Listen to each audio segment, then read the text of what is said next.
El desplome salarial no comienza en el año 2007, que es el inicio de la crisis, sino comienza en el año 2012, que es cuando nos imponen la reforma laboral, donde hubo un ataque brutal a la negociación colectiva y a las relaciones laborales que hasta antes conocíamos. Es a partir de ahí que hemos sufrido unos cambios en el modelo salarial y en el modelo laboral que conocíamos hasta ahora. A raíz de ahí, no hemos sido capaces de volver a tener las mismas condiciones laborales y sociales que disfrutábamos antes del 2007. Esto ha ocurrido porque, después de la reforma laboral, muchas empresas han sufrido ERTEs, en los cuales ha habido recortes, o durante el tiempo que duraba el ERTE ha habido recortes tanto en materia laboral como salarial. Y una vez que han finalizado estos ERTEs, ha sido muy difícil recuperar esas condiciones laborales y salariales que percibían los trabajadores. Pero ya no solamente es eso, sino que esos trabajadores que ingresan en esas empresas o en otras, ingresan con unas condiciones laborales y salariales muy devaluadas. Estamos hablando de que hay una devaluación salarial de al menos del 25%. Ya no solamente eso, sino que estamos hablando de un modelo de contratación que pasa de aquellas jornadas a tiempo completo a jornadas a tiempo parcial, que cada vez el tipo de contratación de los trabajadores es a través de las contrataciones a tiempo parcial. Esto lo que ha hecho en nuestra sociedad es que tengamos trabajadores pobres. Pero para ello, seguramente que en esta mesa nos van a clarificar este tipo de situación y cómo debemos abordarlos los componentes que de ellos van a debatir y que vosotros podéis hacerles llegar pues vuestra duda o lo que así consideréis. Con nosotros se encuentra Inmaculada Cebrián López, que es doctora en Ciencias Económicas y actualmente profesora titular del Departamento de Economía de la Universidad de Alcalá de Henares, en materias de teoría económica, macroeconomía y economía laboral. Es investigadora en los campos de igualdad de género y economía laboral en estos momentos en desigualdad, pobreza e igualdad de oportunidades. Ha hecho distintas publicaciones en libros colectivos como La protección social y el acceso al empleo en 1996 y El salario mínimo y sus efectos sobre el mercado de trabajo en el 2010. Además, ya ha colaborado en otras jornadas con Comisiones Obreras de Madrid, con lo cual, como veis, es una experta en los temas que vamos a tratar. A Ramón Górriz creo que no hace falta la presentación, pero aún así me voy a permitir el lujo de presentarle. Ramón Górriz Villata es aragonés, es militante de Comisiones Obreras, es trabajador del metal en General Motors, es diplomado en profesorado de EGB, es secretario en la actualidad confederal de Acción Sindical de Comisiones Obreras y tiene una amplia experiencia en el mundo sindical y especialmente en la acción sindical, siendo un gran conocedor de la devaluación salarial que han sufrido las trabajadoras y los trabajadores en España durante la crisis. Y luego tengo aquí a mi derecha a Edith Sánchez Iglesias, que nació en Maracay, Venezuela, pero reside en España desde que tenía 14 años. Es licenciado en Derecho por la Universidad de Salamanca, doctorado en Ciencias Económicas por la Universidad Complutense de Madrid y ha hecho una tesis sobre industria y dependencia en la tecnología en España. Es afiliado de Comisiones Obreras y es coordinador de Izquierda Unida en Madrid. Ex director de la Fundación de Investigación Marxista. Y además publica un blog en público bajo el nombre de La Soledad del Corredor de Fondo y es habitual colaborador de Comisiones Obreras. Voy a dejaros con ellos, le voy a ceder la palabra a Inmaculada y antes voy a deciros que tenéis 20 minutos. Cuando llevéis 15 os voy a pasar un papelín diciendo que quedan 5 minutos y yo suelo ser muy severa con el tiempo. Inmaculada, cuando quieras. Me encanta que haya empezado hablando de la devaluación salarial. Me encanta que haya sacado a colación mis trabajos como investigadora de las diferencias de género y siento que no voy realmente a hablaros de ese tema, sino de otro que se me ha escapado. Al final, si ha llegado a mencionarlo, porque le he oído hablar de un libro, pero no estoy segura de si era ese, sobre un tema que me preocupa muchísimo y que sé que a todos vosotros también, y es qué tipo de empleo se está creando, porque efectivamente hemos entrado en un proceso de devaluación salarial. Eso no sé si vamos a ser algún día capaces de recuperarlo, pero la cuestión es que si unimos a la caída de lo que el del empleo que tenemos, con unos salarios muy bajos, la entrada de otros en el mercado de trabajo que empiezan de un nivel muy bajo y con unos empleos encima que son muy malos, por lo tanto todavía hacen que los salarios que reciben nuestros trabajadores sean más bajos todavía, la cuestión es hacia dónde vamos, hacia dónde queremos ir, para qué estamos luchando y para qué estamos generando los cambios o reformas o todo lo que estamos intentando mover en el mercado de trabajo. Entonces, yo ahí siempre suelo empezar hablando de cuando queremos crear empleo, ¿en qué tenemos que fijarnos? Entonces, a mí es una cosa que me sorprende, no sé a vosotros, luego si tenemos ocasión de debate me imagino que saldrá, ese empeño de querer generar empleo modificando la legislación laboral. Entonces, yo sigo sin, por mucho que hay veces que me lo explican, pues yo soy bastante dura de mollera y no alcanzo a ver cómo, modificando la legislación, conseguimos crear empleo. Porque hay una cosa que es ineludible y es que para crear empleo hace falta crear producto, tener algo que vender. Entonces, si no tenemos producción, ¿para qué vamos a contratar trabajadores? No se crean empleos. Entonces, por eso, desde el punto de vista de la economía, siempre decimos y remarcamos mucho, pero yo creo que a veces se nos olvida, que la demanda de trabajo es una demanda derivada. ¿De qué? De la oferta de producto. Si no se ofrece producción, no hace falta empleo. Y entonces, esa relación, que siempre estamos hablando también muy a menudo de que la productividad en el caso del mercado de trabajo español se muestra muy baja. Y la productividad, ¿qué es? El resultado de un cociente, producto y empleo. Luego, el empleo, al final, ¿con quién se relaciona? Con la producción y la productividad. Luego, ¿qué producimos? Según lo que produzcamos, así será el empleo que necesitemos. ¿Qué productividad tenemos? Pues está muy ligada a cuáles son los medios de producción que acompañan a esos productos que producimos. Luego, tiene una relación muy clara y yo creo que una apuesta que a mí, bueno, a lo mejor resulta que estoy un poco desconectada y no me entero, pero a mí me gustaría que a la hora de hablar de la creación de empleo, además de pensar en la legislación laboral, se pensara en el Ministerio de Industria, en el Ministerio de Economía, cómo conseguir fomentar la producción de verdad, que es la generación de empleo la que va a venir de la mano. Entonces, en esa línea, pues os traía aquí, bueno, os traigo muchos gráficos, espero que no os desborden y hay algunos que, como me van a cortar enseguida, pasaré. Pero este gráfico yo creo que, bueno, nos ayuda a recordar, vaya, me fui a donde no debía, aquí, nos ayuda a recordar que el nivel de producto que tenemos en España y el tipo de empleo que crea nos genera unos problemas en nuestro mercado de trabajo que tampoco logramos atacar y que con la legislación laboral me temo también mucho que no vamos a conseguir resolver. Y es este gráfico, no sé si habréis tenido ya tiempo de verlo, las barritas nos miden cómo varía el nivel de productividad, la línea roja nos mide cómo ha ido cambiando el nivel de producción y la línea azul nos indica cómo ha ido cambiando el nivel de empleo. ¿Y qué es lo que observamos? Que nuestro nivel de productividad, ese que siempre tenemos que conseguir que sea muy alto, solamente es alto cuando estamos en crisis.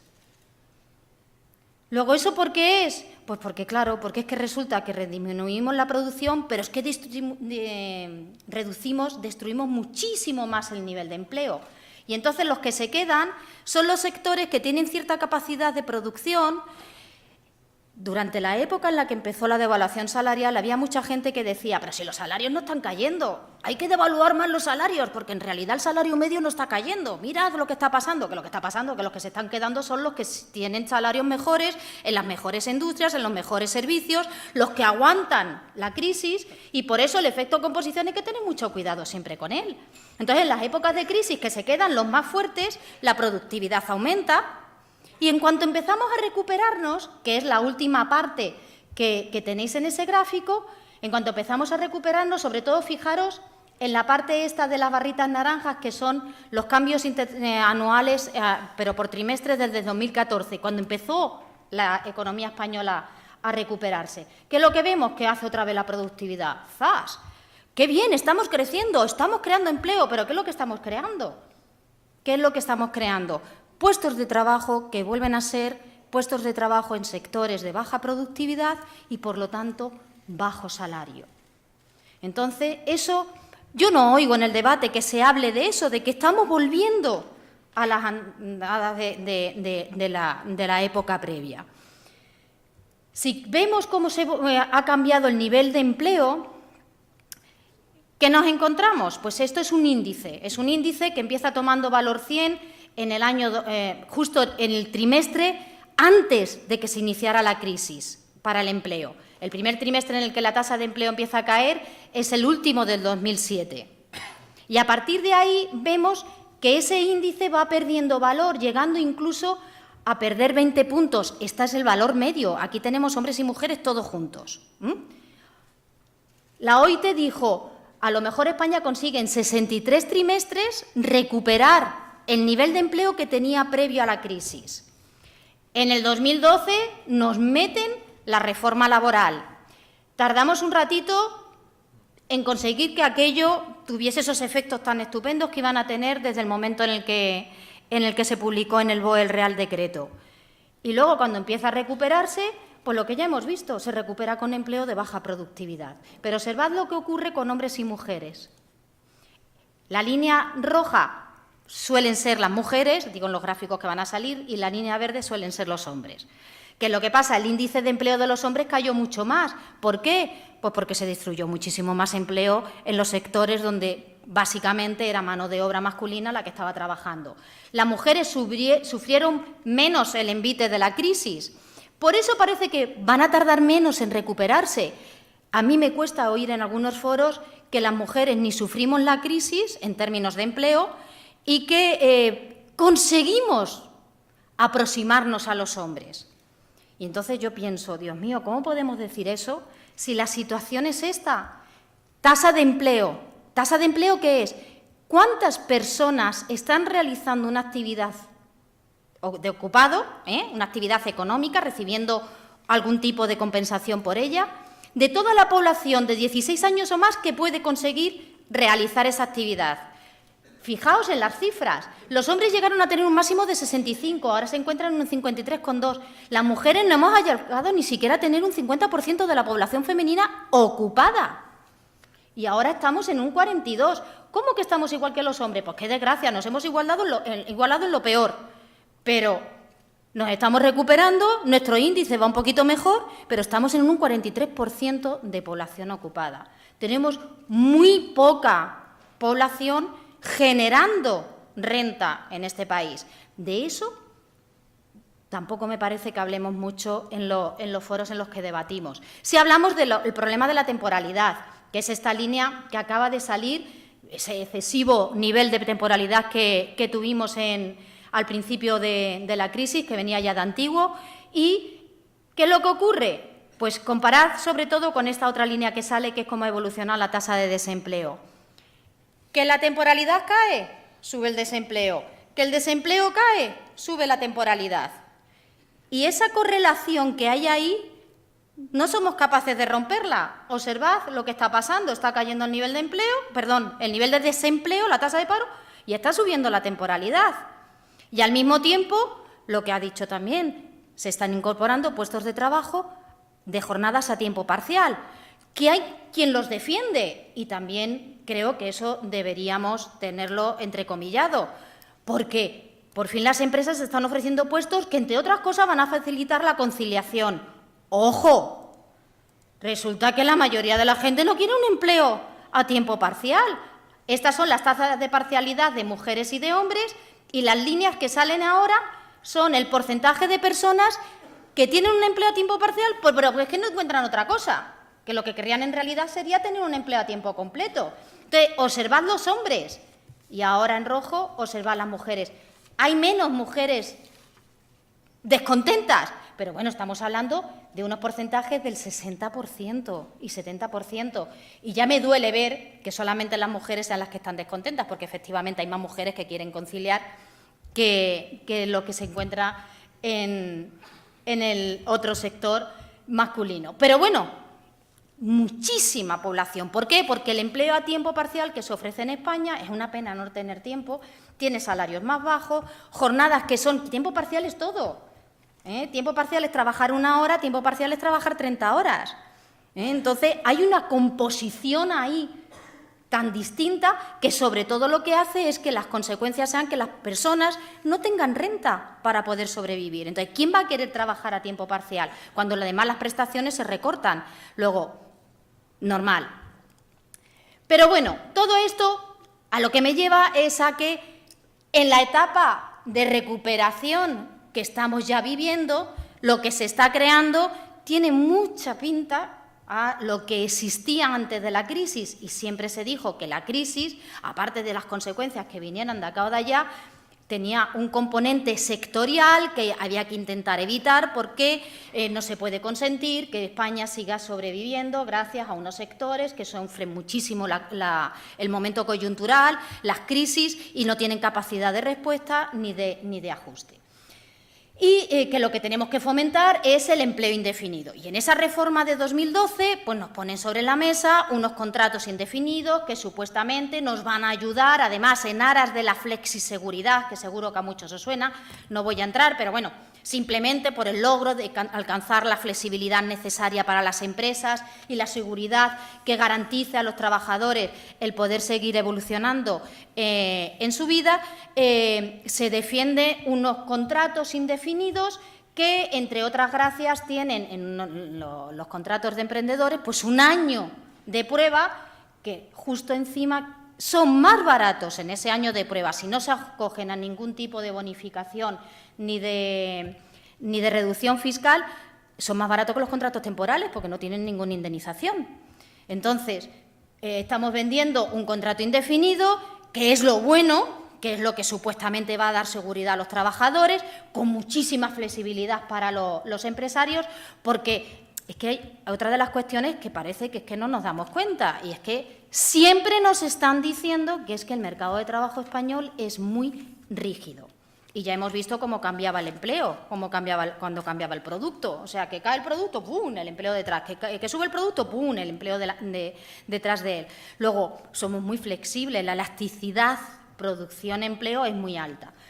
Y, bueno, pues entonces tenemos que seguir fomentando el empleo indefinido. Y entonces nos venden un contrato indefinido con esas características que tienen 1 año absolutamente precario. Pero bueno, la cuestión es que nosotros ya llevamos muchos años, y ahí es donde en realidad yo quería llegar y probablemente ya casi ni me quede tiempo, es que lo que nos encontramos es que no solamente tenemos un problema de temporalidad y tenemos un problema de parcialidad, tenemos un problema añadido que para muchos probablemente no lo sea una ventaja, pero bueno, eso podemos debatirlo también, es que los contratos indefinidos no duran todo lo que creemos que deberían durar, porque son indefinidos. Entonces, pues no sé, tenemos todos como la perspectiva de que el contrato indefinido es el contrato pata negra, que es el que nos va a permitir pues, desarrollar nuestras perspectivas de futuro. Pues bien, aquí os muestro la información de cuántos días cotiza por término medio una persona que está ocupando un puesto de trabajo con un contrato indefinido. Si ese contrato indefinido empezó en 2005, el tiempo que cotizó ese año fue 148,7 días. Si ese contrato indefinido nació en el 2007, fueron 141. Y, por ejemplo, hizo observando cómo a lo largo de los años el tiempo medio de vida del contrato indefinido, que nunca ha sido muy alto, encima va cayendo. Y luego aquí tenéis las duraciones de obra o servicio, eventuales y otros tipos de contrato. Ahí están todos los demás. Pero las 3 grandes categorías de contratación nuestras, observad que ninguna puede echar, por supuesto, los temporales duran muy poquito tiempo por término medio y los indefinidos yo creo que también duran poco. Pero claro, aquí tenemos un contrato que pudo empezar el 1 de enero del 2005 y un contrato que pudo empezar el 31 de diciembre del 2005. Luego ahí tenemos un batiburrillo de un efecto composición. Sabemos que la economía española es una economía cíclica, que tiene, estacional, que tiene picos de contratación en determinados momentos, no todos los meses del año se comportan igual, ni siquiera los días, entonces conviene matizar. Y entonces ahí es donde los economistas ponemos en marcha nuestras maquinitas de modelos y gracias a la econometría, y paso directamente a ello, os muestro, si quiere salir el resumen me lo guardo, este gráfico. Para leer este gráfico, estos modelos se llaman modelos de duración. Estos modelos son los que utilizan los médicos para ver la supervivencia de sus pacientes cuando les ponen en un determinado tratamiento. Entonces, por eso hablamos de contratos vivos o contratos muertos, los pacientes que viven o los que no consiguen sobrevivir a los tratamientos. Entonces, aquí lo que tenemos es, en este eje, de 0 a 1, pues 1 es cuando empieza el contrato. Y según va disminuyendo este valor, pues significa que va cayendo el porcentaje de contratos que van quedando vivos a lo largo del tiempo que está en este otro eje. ¿Me seguís? Y todas estas líneas que tenéis aquí, que me imagino que aquí pues no veis nada, pero bueno, son contrato inicial ordinario, a tiempo completo, a tiempo parcial, de fomento del empleo a tiempo completo y a tiempo parcial, conversiones bonificadas a tiempo completo y a tiempo parcial y conversiones no bonificadas a tiempo completo y a tiempo parcial. Las conversiones son las conversiones de contrato temporal a contrato indefinido. Estos son solo contratos indefinidos. Aquí no hay ningún contrato temporal. Pues ahora, en el primer año de vida, a ver si quiere salir la flechita, en el primer año de vida vemos, estos que están abajito de todos son los contratos iniciales de fomento, es decir, que reciben algún tipo de ayuda, pero son contratos iniciales, no son por conversión, a tiempo parcial. Pasado el primer año, prácticamente y sin prácticamente, casi el 45% había desaparecido. Luego van los contratos iniciales, ordinarios, la línea amarilla, que son los ordinarios a tiempo parcial. Luego van los iniciales de fomento de tiempo completo y luego los ordinarios, que son los iniciales sin ningún tipo de ayuda, a tiempo completo. Y arriba del todo, las conversiones. Entonces, las conversiones que también han desaparecido, casi un 30% de contratos ya no existen. Luego, en el primer año, algunos el 45% ya se fue, en otros el 30%. Pero la cuestión es, ¿qué lectura sacamos de aquí? Que en el primer año se pierde un 30% y que sobreviven durante todo el tiempo más los contratos que han sido resultado de una conversión que los que han sido iniciales. Lo que parece que sí es cierto esa cantinela que nos cuentan de que las empresas utilizan la contratación temporal como una cata. Entonces, la contratación temporal, contratan un temporal y luego cuando le gusta al trabajador lo convierte en un indefinido. Entonces, esa temporalidad como cata parece que da lugar a que la estabilidad del indefinido sea mayor. Pero mirad lo que pasa 2 años después, que debe salir la línea verde, 3 años después la línea naranja. Y al final del periodo, si es que casi ya no quedan contratos. Luego, nuestra contratación indefinida, con el paso de 2 años, en algunos casos ya se ha perdido el 60% de los contratos. Luego tenemos mucha mortalidad también de contratación indefinida. Luego, lo indefinido tampoco perdura en el tiempo. En muy poquito tiempo desaparece. Aquí ya están metidos los contratos de emprendedores. Lo malo es que con los datos de seguridad social, que es con lo que se pueden hacer este tipo de estudios, no identificamos cuáles son los contratos de emprendedores. Que sabemos que son muy poquitos los que se han hecho, ahora parece que se están haciendo más, por los datos que nos da el Servicio Público de Empleo, pero las cosas lo que nos indican es que me da igual. Las empresas prescinden de sus trabajadores con aparentemente mucha facilidad y los contratos indefinidos también duran poco. Por eso, cuando hablamos del contrato único y debatimos sobre él, a mí me gustaría y yo lo he debatido con los que lo defienden, que se hablara no solo de la temporalidad o el contrato indefinido legal, sino de la realidad, de cómo gestiona el tiempo, la duración de los contratos, nuestro mercado de trabajo. Y por eso unas cosas de las que siempre decimos, implantemos el contrato único o como quiera que se llame el contrato que le dé la gana a quien quiera que venga y que lo ponga, que ya se encargará nuestro sistema productivo de utilizarlo como necesite utilizarlo. Porque si ahora tenemos una legislación muy rígida y vemos que ni los contratos indefinidos duran mucho tiempo, ¿qué vamos a pensar si todavía se flexibiliza más la contratación indefinida y se agiliza más? Porque seguirá pasando lo mismo, absorberemos a los contratos temporales durarán 30 días de media, los contratos indefinidos durarán 140 días de media y ya está. En mi opinión, siempre y cuando el sector productivo siga siendo el que es. Si yo sacara este gráfico, que no lo voy a sacar, por tamaño de empresa, ¿cómo os imagináis que podría ser ese gráfico? ¿Cuál sería el orden de las curvas? Una relación clarísima con el tamaño de empresa. Ahora bien, ¿cómo se ordena el tamaño de empresa? Si cogemos los contratos registrados en el sector público de empleo, nos encontramos que las que más firman contratos indefinidos son las empresas pequeñas. Así sale, no lo he traído tampoco porque no da tiempo. Pero salen que las empresas pequeñas son las que registran más contratos indefinidos. Pero ¿dónde duran más los contratos indefinidos? En las empresas grandes. Y se relaciona el gráfico, que sí lo tengo, pero bueno, me imagino que es que ya... Bueno, esto era la diferencia hombres y mujeres, pero bueno, va. El del tamaño. El orden es, bueno, cierre, porque se pierden las empresas y se ordenan perfectamente. Cuanto mayor es el tamaño de la empresa, más dura el contrato. Aunque, bueno, como todos duran muy poco, pues enseguida empiezan a perderse contratos y nos quedamos con porcentajes muy pequeños.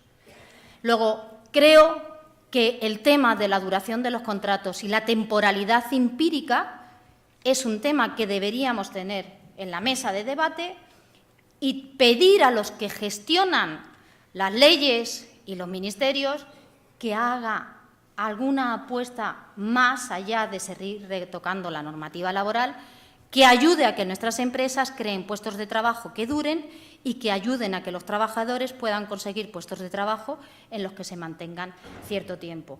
Porque otra de las consecuencias, y con esto ya termino, otra de las consecuencias que tiene esto es que, bueno, me imagino que lo supondréis, las mujeres tienen menos tiempo cotizados, que es el gráfico que salía siguiente, y los hombres tienen más tiempo cotizados a lo largo de su vida laboral. Tenemos empleos temporales, empleos a tiempo parcial, indefinidos que duran poco. La gente cotiza poco. Cambia la normativa de pensiones, aparte de que el saco de pensiones esté quedando seco. Las mujeres llegan muy tocadas en términos de garantías de prestación al momento de la jubilación.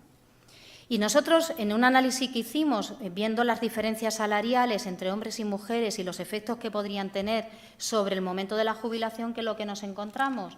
Pues que efectivamente las mujeres tienen más empleo precario, cotizan menos tiempo y las necesidades a la hora de llegar a la jubilación son mucho mayores porque reciben, evidentemente, pensiones mucho más pequeñas y si apretamos un poquito la tuerca y aumentamos el número de días cotizados, años y bases de regulación requeridas, al final lo que nos encontramos es que la posición es muy dura en términos de género en el momento de la jubilación. Y esa era otra tablita que andaba por aquí, pero bueno, lo dejo aquí y muchas gracias.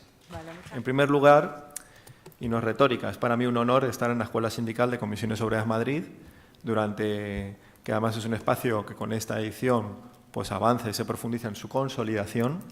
En este sentido, pues yo he venido a varias ediciones pues como un alumno, ¿no? Y en este sentido para mí es un honor participar desde otra parte, con otras características, y en este sentido pues agradecer que además se me permita exponer elementos que espero ayuden al sindicato o al debate posterior a afinar, ¿no?, en el debate de qué acción sindical para este tiempo.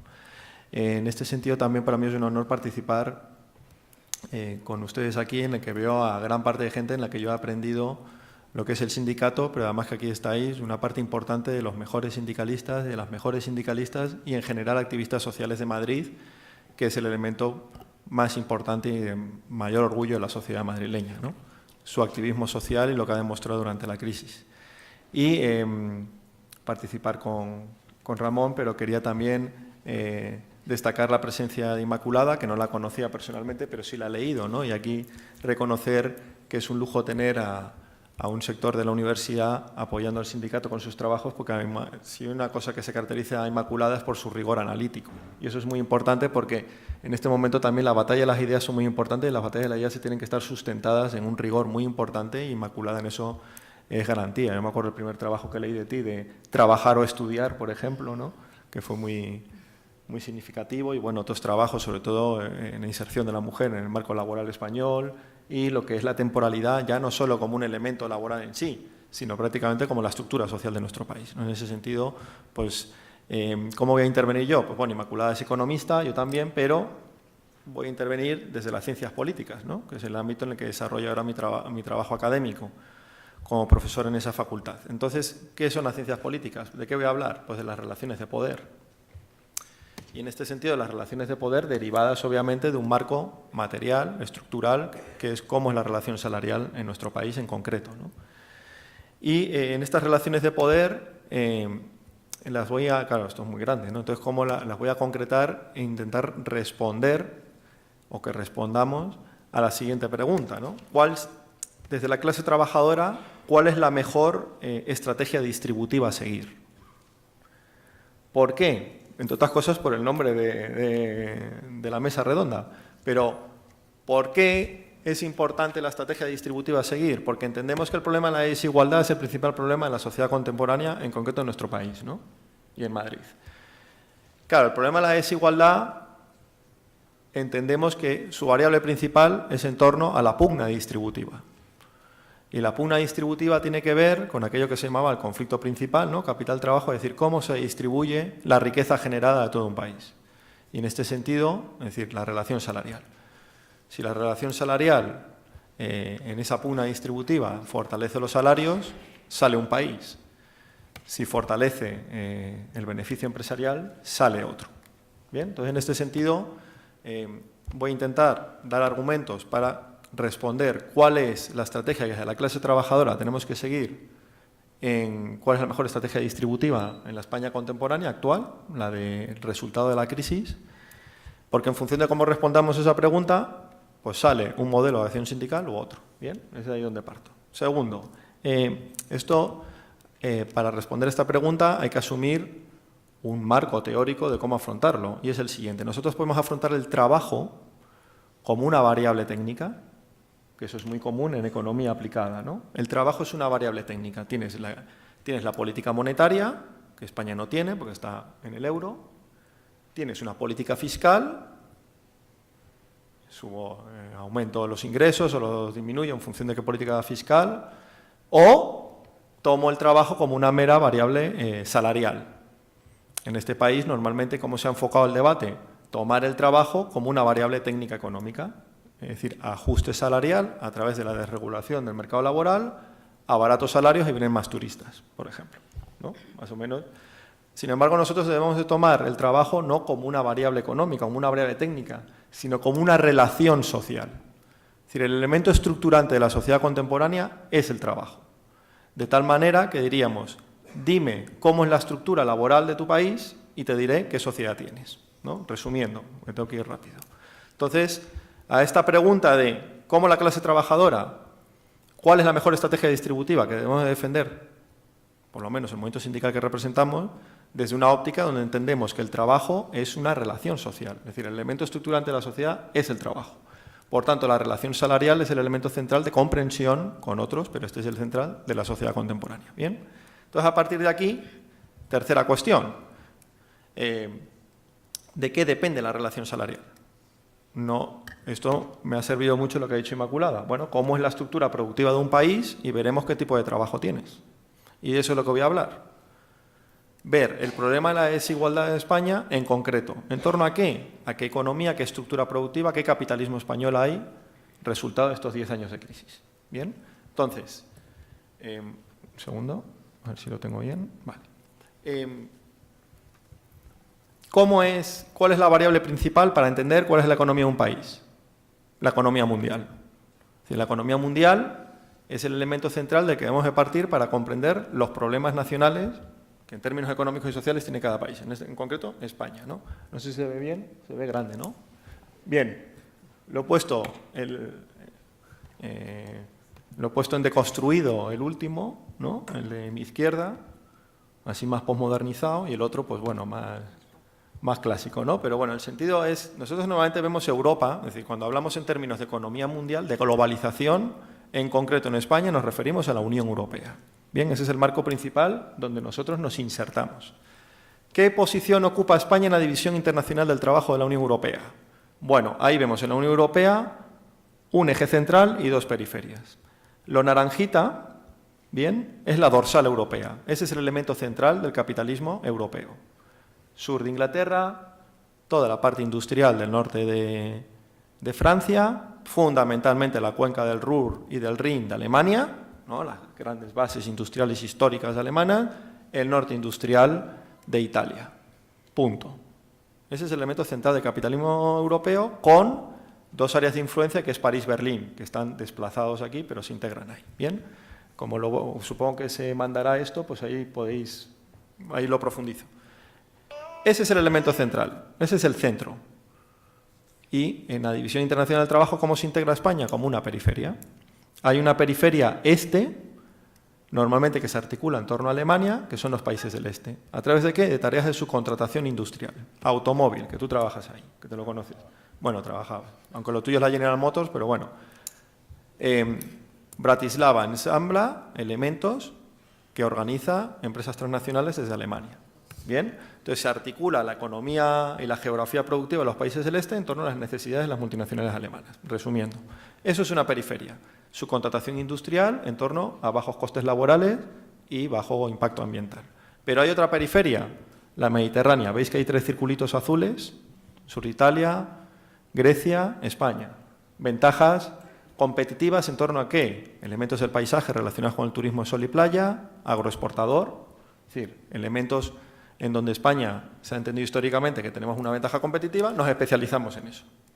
Entonces son lo que se llamaría una economía basada en competir en torno al territorio, a atraer a más turismo, en este caso de fuera, para nosotros tener, digamos, una inserción en torno a ese sector en Europa, ¿vale? La flecha del mapa indica una estructura desde la periferia hacia el centro, ese sería el eje del capitalismo español, europeo. ¿Cuál es la estrategia?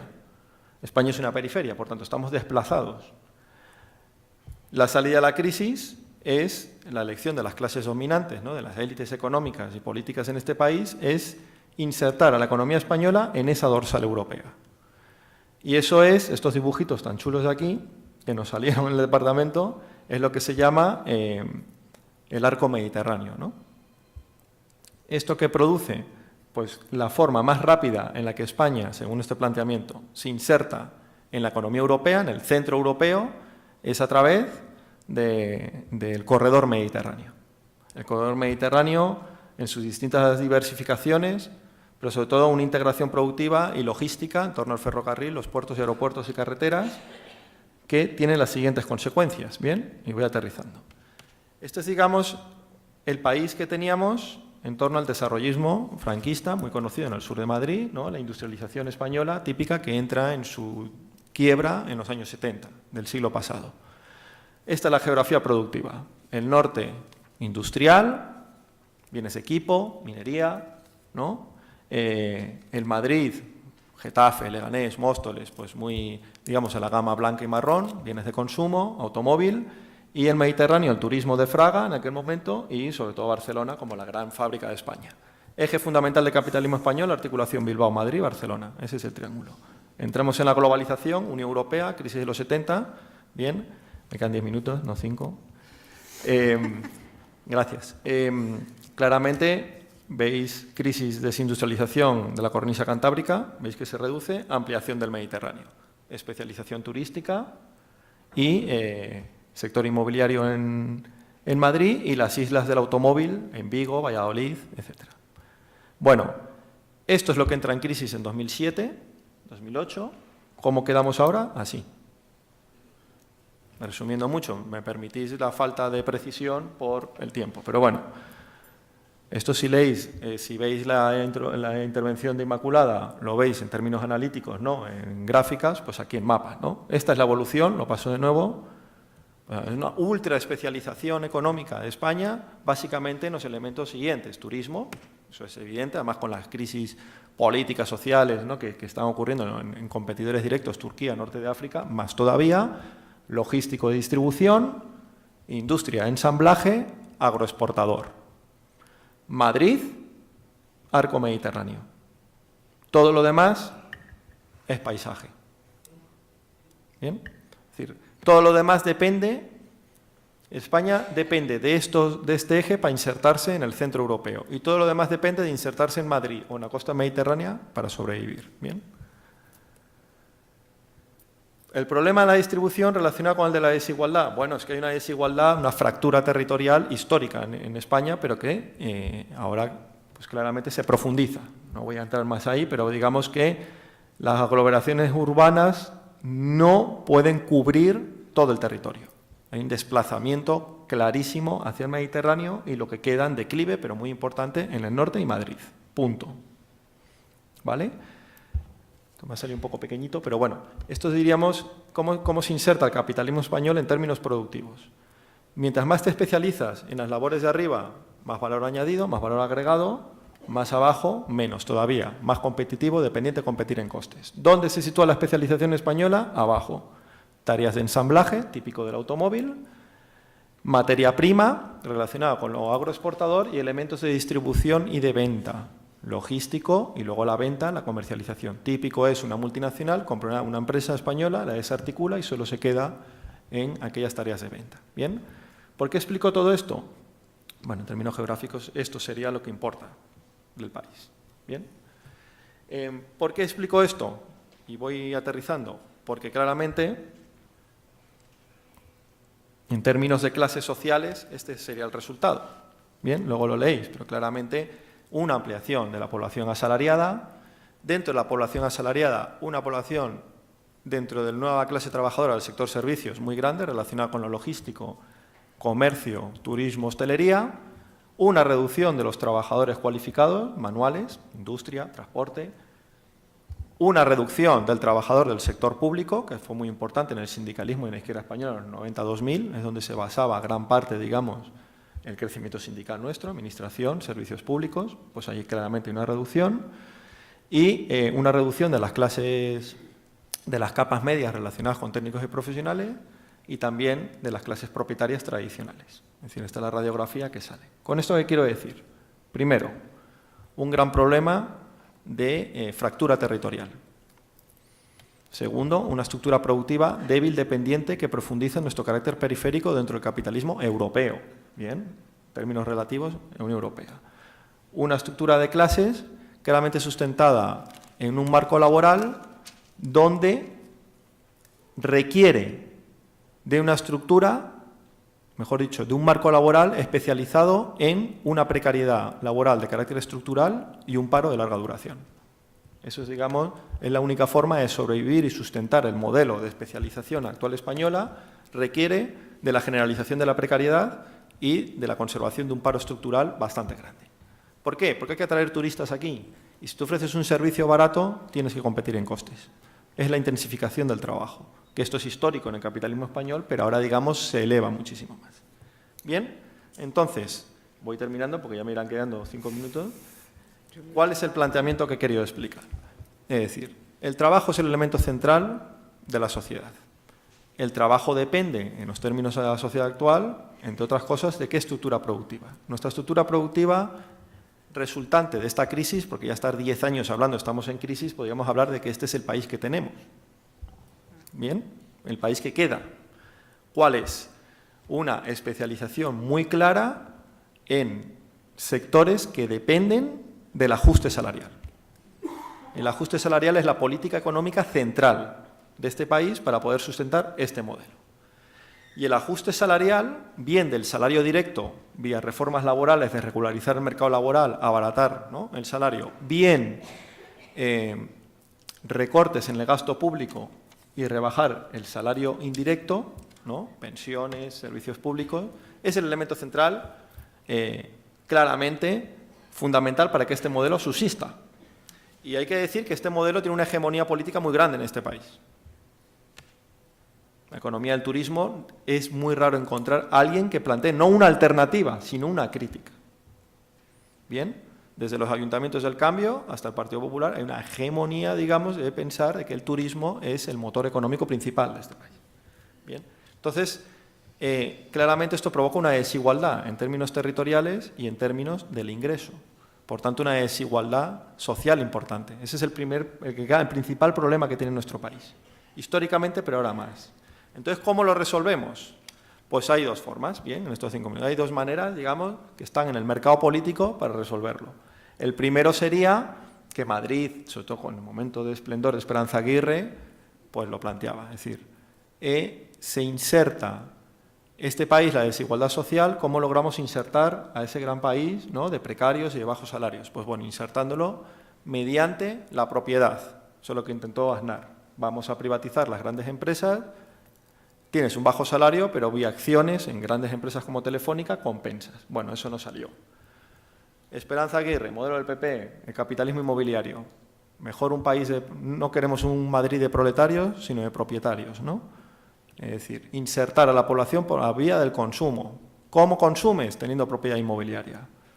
¿Cómo la haces? Endeudándote, ¿no? Es decir, ya que el salario es bajo, ya que hay poco trabajo en España, la contratación es muy débil, pues por vía del endeudamiento puedes consumir, sobre todo a través de adquirir la propiedad inmobiliaria. Bueno, hemos visto que eso nos llevó a la crisis.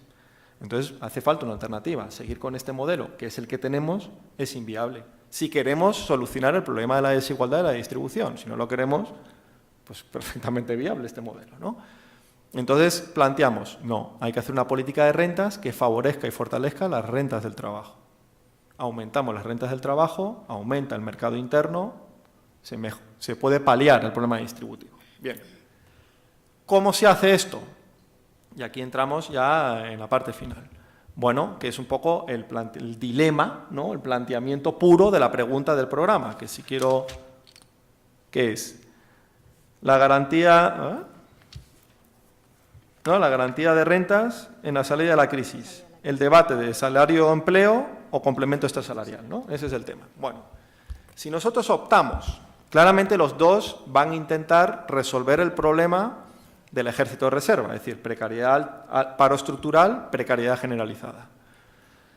Si se opta por el modelo puro, claro, esto tiene elementos mixtos, pero puro, digamos, de complemento extrasalarial, es decir, tú tienes un salario bajo y te lo complementamos por una transferencia al Estado, ¿no? Cobras 700 euros y el Estado te lo complementa con otros 300 y llegas a 1.000, ¿no? Sería más o menos, ese es el esquema.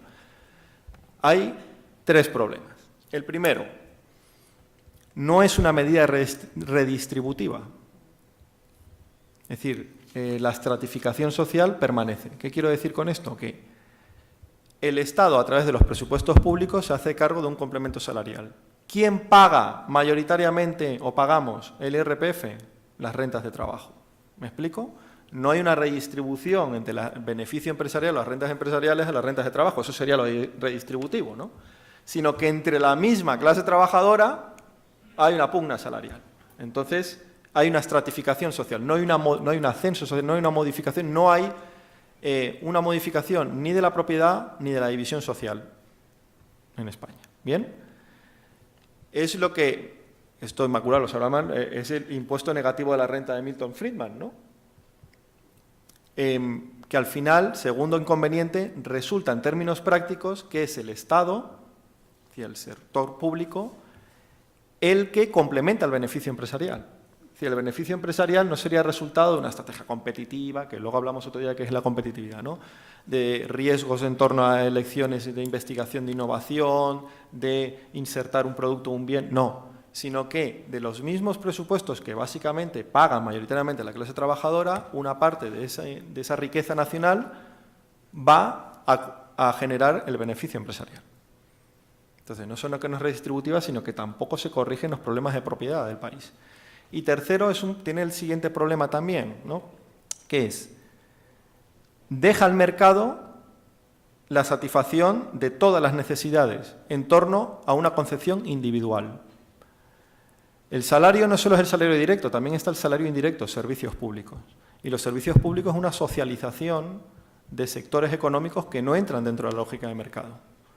Y además tiene una lógica colectiva, no individualizada. La sanidad es universal, la educación es universal. Si nosotros vamos a una estrategia pura, estoy en modelos puros, ¿no?, de complementos salariales, lo que estamos es monetizando las necesidades, dándoles una satisfacción dentro del mercado, es decir, del sector privado, y en torno a una estrategia individualizadora de las necesidades. Por tanto, claro, una acción colectiva, que es la base de la acción sindical, se ve muy dificultada. Si vamos, lo último de verdad, a una estrategia de incremento salarial, de reforzar la relación salarial por parte de incrementar el poder del trabajo dentro de la sociedad, tenemos otro resultado. ¿Bien? Tenemos un resultado, pero que también esto se puede hacer a través de dos formas. Hay una forma que es en la que estamos el sindicato en este momento y la izquierda en este país. Y yo voy a hacer una crítica a esto, para ver si favorezco algo el debate. ¿Cómo planteamos la redistribución salarial? A través de lo que se llama la distribución secundaria de la renta. La distribución secundaria de la renta, el protagonista es el Estado. ¿A través de qué? De los servicios públicos. ¿Por medio de qué? De los impuestos directos. Los impuestos directos es quien más tiene, más paga, ¿no? Y los servicios públicos es quien menos tiene, más recibe. Entonces se produce una distribución.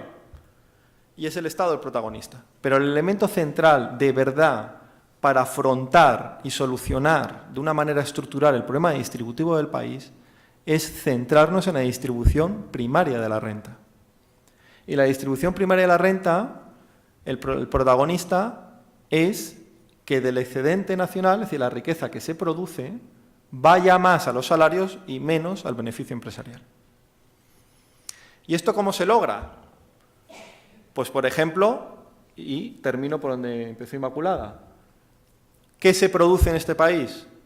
Bueno, pues eso es política industrial, ¿no? Si vamos a una estructura productiva de otras características, un empleo más cualificado, más estable, bueno, pues el salario se fortalece.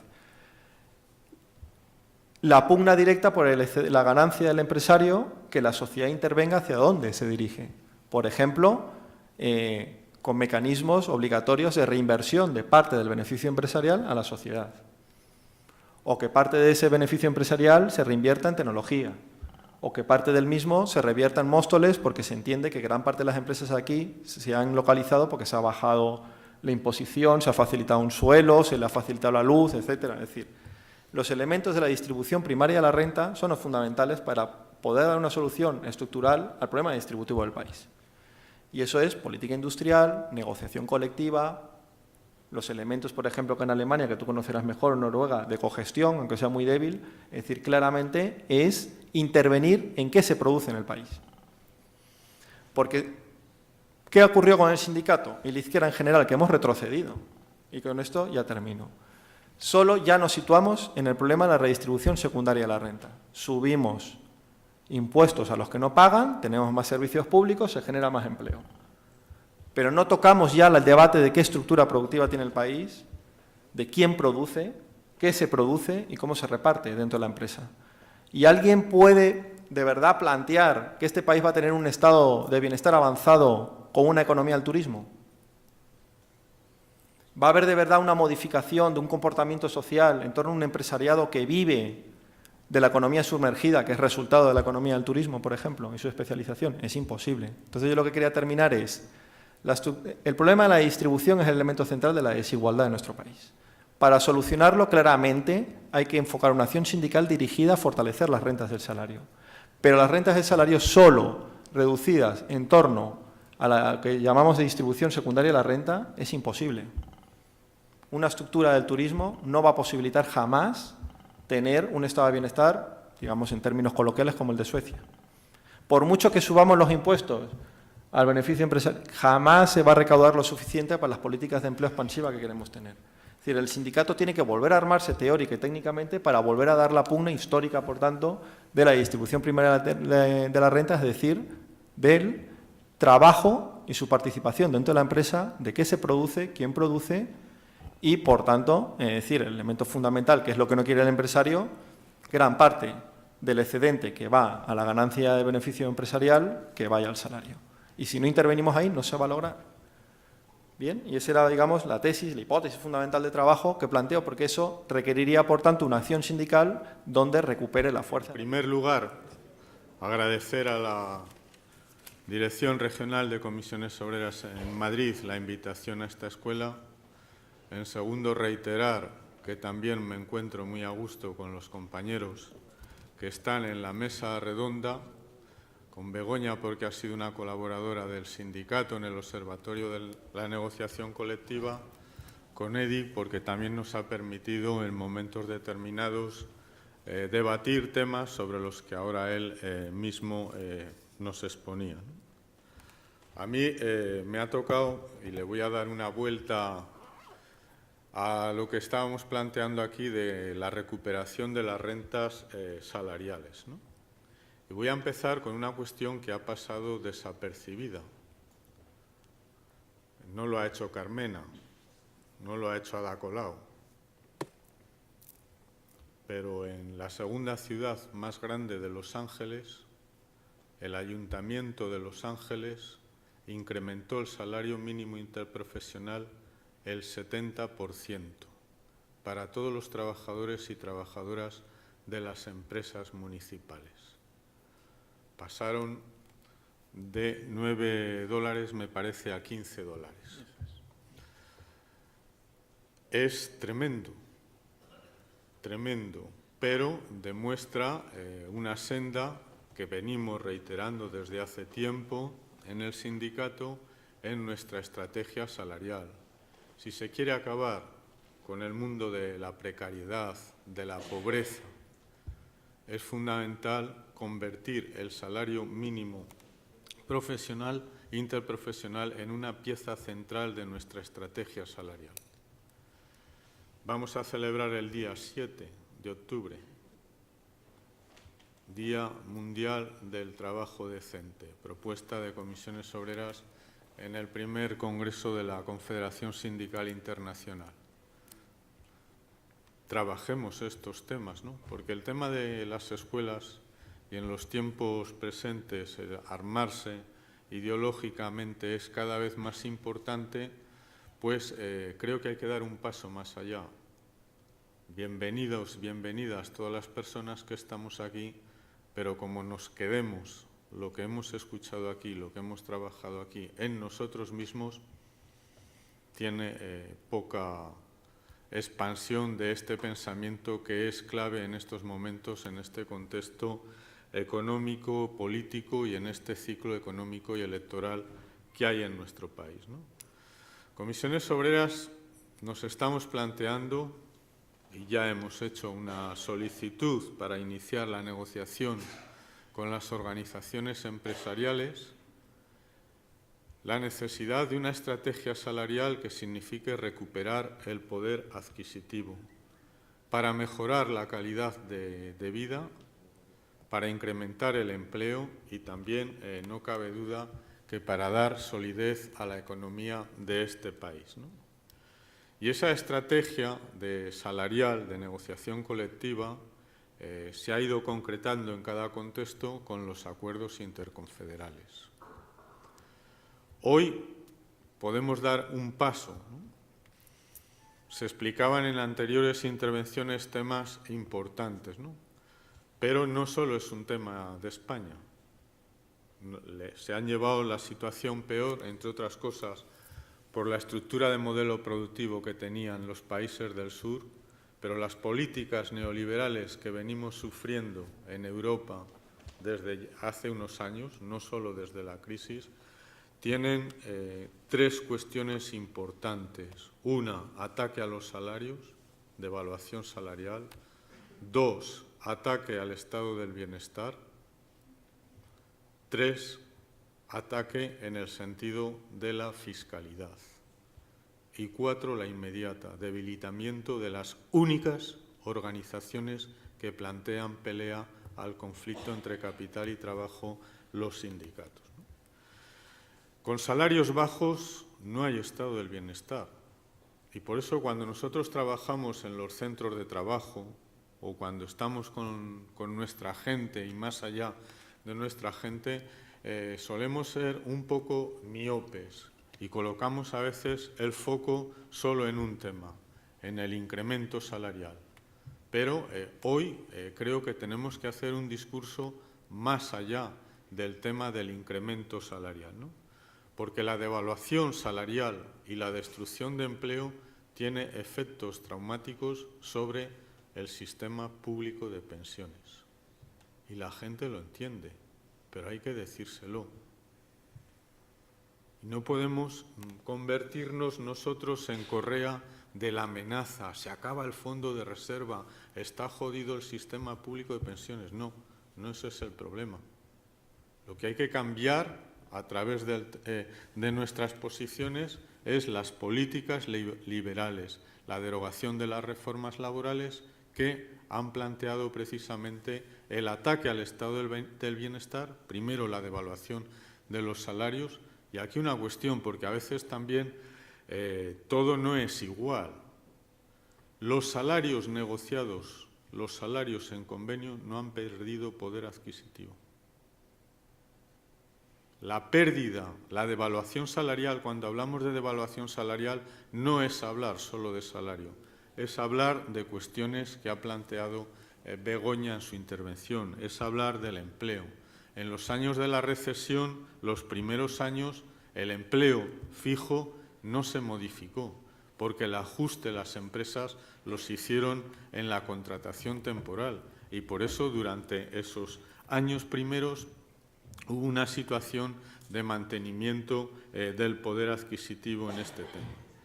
Cuando decimos salarios bajos, por tanto, no solo nos debe preocupar la relación entre cotizantes y pensionistas, que es importante, sino que nos tiene que nos tenemos que plantear una cuestión más relevante, que es claramente el tema de las cotizaciones de los activos y los que cobran los jubilados. No es comparar cotizantes y pensionistas, es hablar de salarios, hablar de cotizaciones y, por tanto, hablar de pensiones.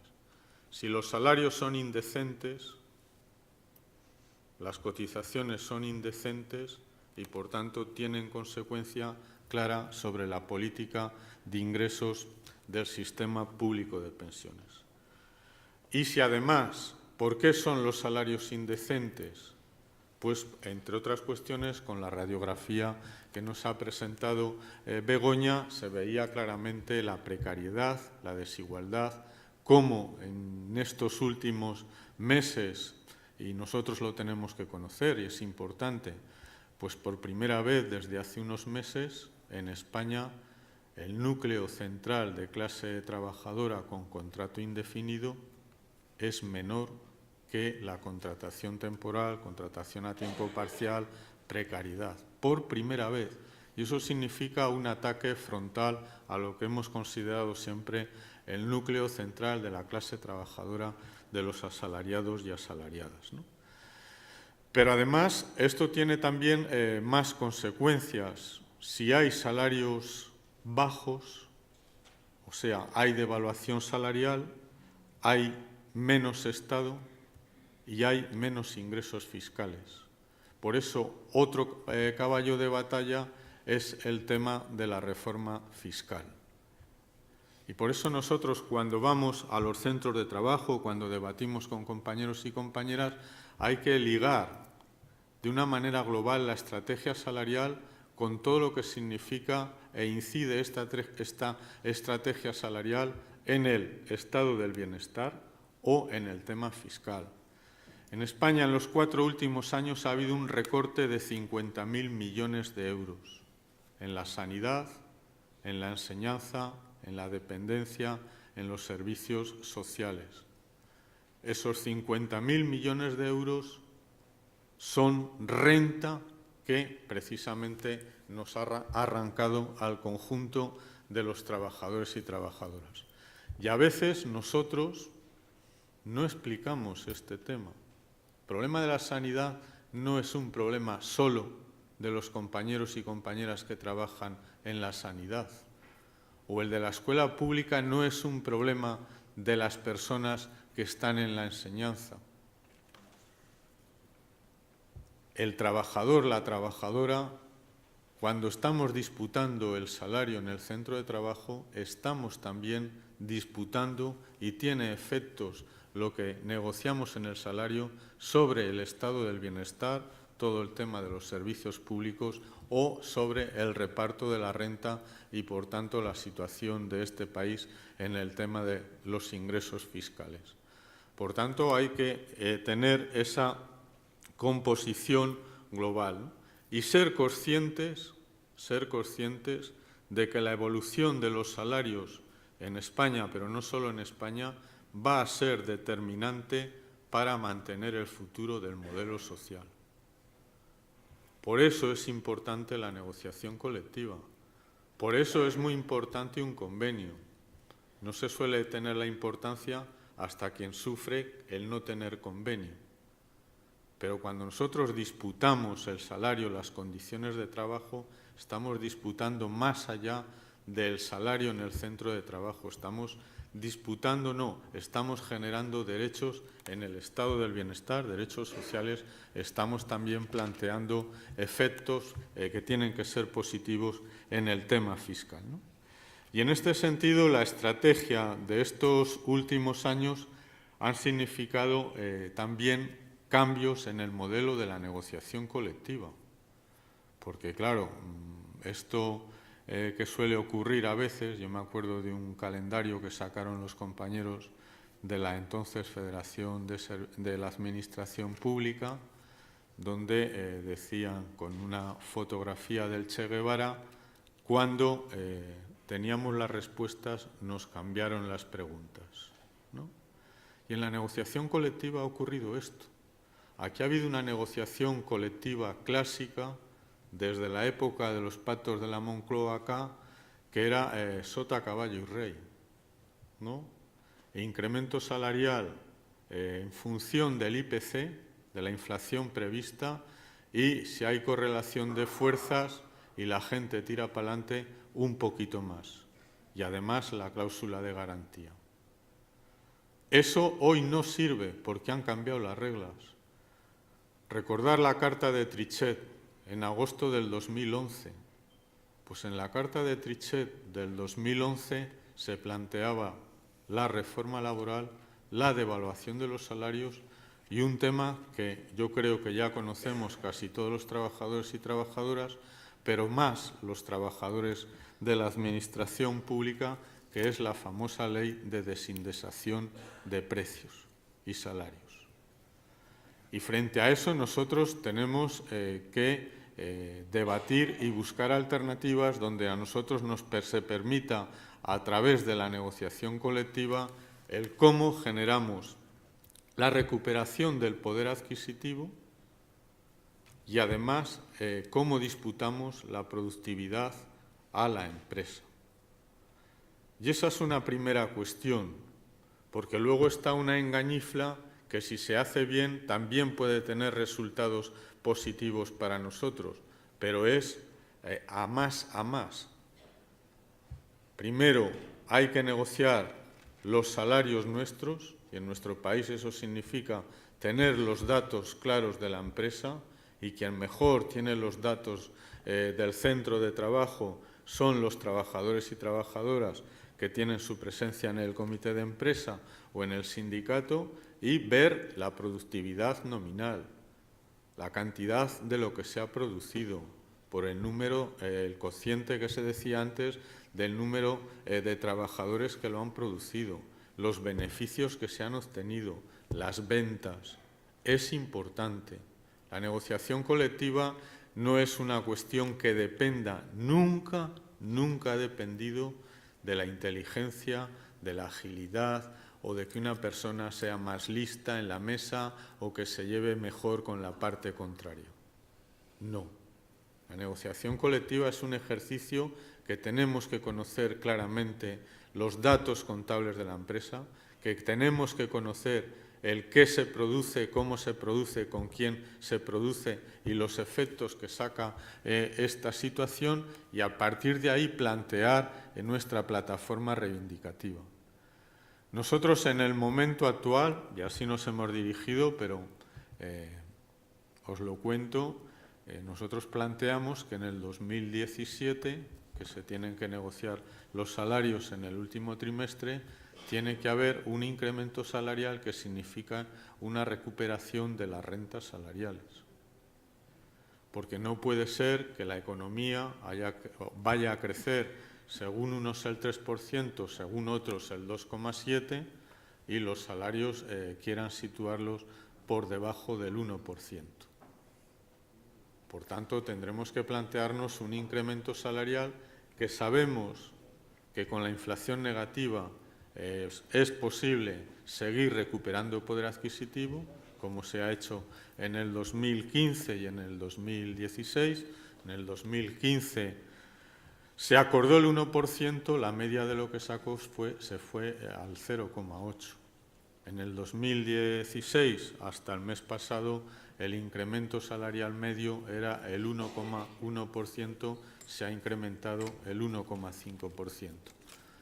Nosotros creemos que tenemos que plantear claramente una situación de seguir incrementando el salario, pero además disputar a más de ese tema salarial, de ese dígito salarial que en un momento determinado de la negociación habrá que colocar, pues los beneficios o la productividad que se ha sacado en esta empresa.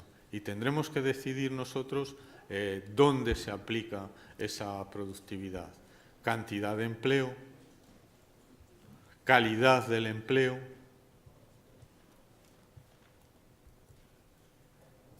participación sindical en la contratación. Porque el problema, os lo digo, y como esto es una escuela de formación, bienvenida sea, pero yo recuerdo, no sé qué año fue ya hace muchos años, en el Consejo Confederal de Comisiones Obreras saltamos de alegría cuando conseguimos un instrumento que hoy en la mayor parte de los centros de trabajo nos hemos olvidado. La copia básica del contrato. Y la copia básica del contrato que te tiene que dar cada vez que hace un contrato el patrón te permitía claramente controlar la contratación y, por tanto, disputar. Y con arreglo a las cláusulas que se han planteado sobre la contratación en los acuerdos interconfederales, también se pueden hacer cosas. E igual que tenemos que hacer cosas en el tema de la formación dual con el tejido productivo, o en el tema cada vez más importante, y lo hemos visto en la exposición de la contratación, en todo lo que tiene que ver con la brecha salarial de género o con todo lo que tiene que ver con las políticas de igualdad en los centros de trabajo. Pero eso significa un trabajo que se puede hacer, y eso es la puerta que se ha abierto con la estructura del tercer acuerdo interconfederal. No se puede poner solo el foco en el salario, y sale bien aunque pongas el foco allí, pero hay más cosas que dicen que se pueden plantear, como es el tema de la contratación, como es alguno de los temas que planteaba Edi. Yo no comparto que se haya estado en la defensiva. Si algo ha hecho este sindicato, y hay bastante material sobre estos temas, es propuestas de nuevo modelo económico, propuestas de políticas industriales sectoriales. Y hoy pensamos también que en el ciclo actual que estamos, esa tiene que ser un tema central, claramente, cambiar el modelo productivo, que mejore ese modelo productivo, porque eso significará también una mejora en las condiciones de trabajo, en la contratación. Los países con salarios más altos, con más derechos sindicales, son los que mejor han resistido frente a esta crisis de la gran recesión, ¿no? Por tanto, yo creo que es importante plantearnos, yo lo voy a dejar aquí porque sé que vamos tarde, he hecho la ponencia para entregársela a los compañeros para que la podáis reflexionar, leer, el que tenga ganas y quiera. Y en este sentido, insistir que hay una estrategia salarial, que viene un tiempo duro para los trabajadores y trabajadoras, que a los trabajadores y las trabajadoras nos importa lo que pasa en la política, pero a los trabajadores y trabajadoras, y en concreto a este sindicato, nos importa una cuestión que es tan muy vieja, desde aquel melenudo de 1800. Es la emancipación de los trabajadores, la hacen los trabajadores mismos, y por tanto el sindicato, desde su autonomía, lo que le decimos a cada fuerza política y a nuestro adversario, las organizaciones empresariales, que nosotros, nuestra propuesta en estos momentos son esta estrategia salarial, es esta política por un plan contra el paro, es un modelo productivo distinto, es una reforma fiscal, es mantener el sistema de pensiones. Y nosotros somos conscientes que para realizar todos estos temas tendremos que movilizarnos en el más corto o medio plazo. Gracias, compañeros y compañeras.